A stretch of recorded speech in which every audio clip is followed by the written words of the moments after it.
Bridgewater Brides Series Books 9 through 11. Written by Vanessa Vale. Narrated by Kylie Stewart. Their Brazen Bride. Bridgewater Menage, Book 9. Written by Vanessa Vale. Narrated by Kylie Stewart. Prologue. Abigail. I will kill her now. Paul Grimsby cocked the gun, the sound of it making me jump. Or you can save her. You decide.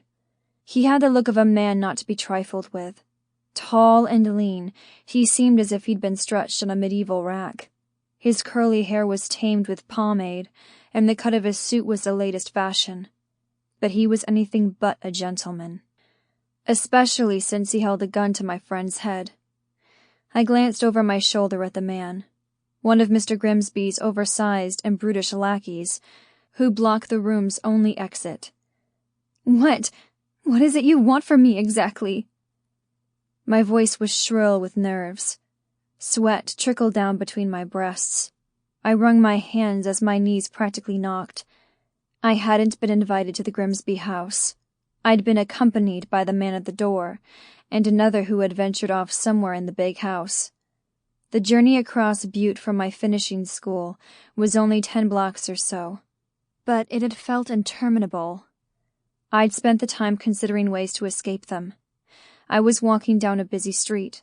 Screaming I was being kidnapped was at the top of the list of possibilities, but the 2 henchmen who'd flanked me had warned if I so much as waved to someone on the street, my school friend Tennessee Bennett would be killed. I remember the first time I met her, commented on her unusual name.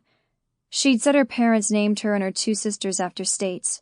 Georgia and Virginia were fine names, but she'd been burdened with Tennessee, a definite mouthful. Money, of course, he replied evenly. A clock on the mantel over the fireplace chimed the hour. The room was so civilized, but the conversation was anything but. It seemed Mr. Grimsby had every intention to do so. Kill Tennessee, that was. Shockingly, he'd already killed her father, who'd come in town for the school's graduation and to accompany her back to North Dakota. Mr. Grimsby had no remorse, no conscience. I glanced at Tennessee, sitting stiffly in a high-backed chair. Her usually bright complexion now matched a bedsheet. She looked at me with pleading eyes, tears streaming down her cheeks.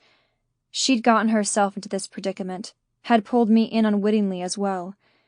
Eager for a suitor, she'd been bold with her attentions for Mr. Grimsby, one of the more successful and wealthy businessmen in town. Sample complete. Ready to continue?